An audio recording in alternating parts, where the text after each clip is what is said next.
Hello, everybody. My apologies, I've got a lot of toys here, and yeah, I'll bring them out one by one. So I was given this question. I thought it was a really great question, and I'm going to come at it from entirely the reverse direction. I hope you'll forgive me. So the question was, how do you maintain innocence and fun in the work that you do? Is there one key reminder that you have for yourself or someone else that keeps the passion? And I'd like to give, well, first of all, I'd like to give a disclaimer, so I'm not an expert even in the things that I actually do, so no advice is actually given here. But I'd like to introduce what I actually do is, I'm from Robots and Dinosaurs, and we're a community hackerspace, which sounds like a big scary word, but it's actually just like a tinkering or a creative making space. We're very into things like 3D printing, laser cutting, rapid prototyping and fabrication. This is an example of a project that we cobbled together in about 2 days. I got some motors online and wanted a quick way to test them out. So this is actually, has anyone heard of 3D printing, by the way? A couple of people? Yeah, yeah. Has anyone actually seen one in operation? Yeah, cool. I had some spare time on the printer, so I figured I'd just throw some out. Just stick your hand up if you want one. Yeah.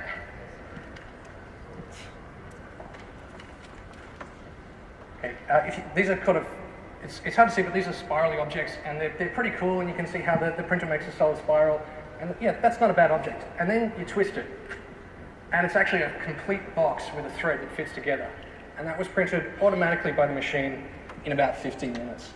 If you can design something up in a 3D modeling program, which is really, really easy these days, you can physically make it.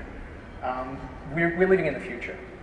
And Robots and Dinosaurs is one place where people that don't have access to 3D printers and laser cutters can come and A, get access to the tools and equipment that they couldn't otherwise afford or don't have the room for in an apartment or whatever. But mostly we're about a community and actually sharing those ideas. So that's the sort of background of what our group is. So I had the luxury of coming to this question from the absolute opposite idea. We're a community group which is focused around fun. So I'm looking at it, how do you inject seriousness in the fun that you do?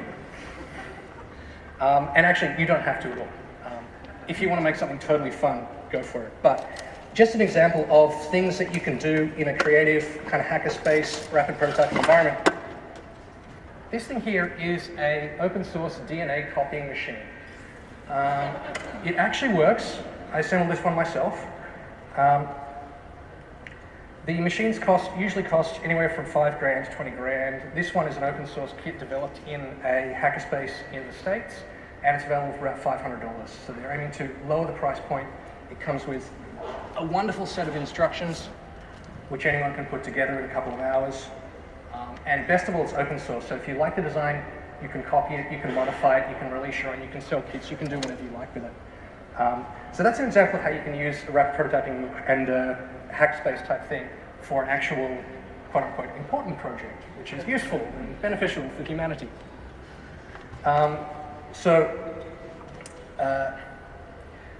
OpenPCR, that's a really good example. Has anyone heard of MakerBot?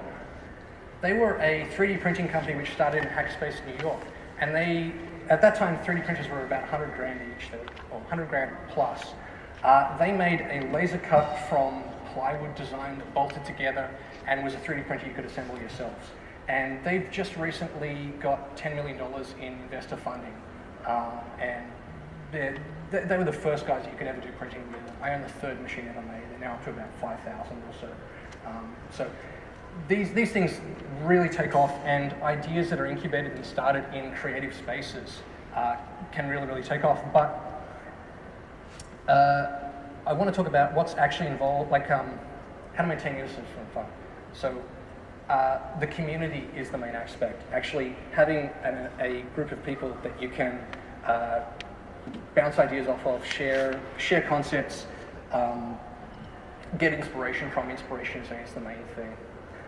Yesterday I've got two friends. One is in New York at the moment. One is in Finland. One is in London. One is in Finland at the moment. We are all three collaborating through furious Gmail chat on how to make a moving sand sculpture, which will have a bath of sand and then a ball bearing running across the top, automatically drawing out patterns and sort of mandalas in this sand. So it's yeah. all about community, all about inspiration. I'm sorry, I'm looking at myself.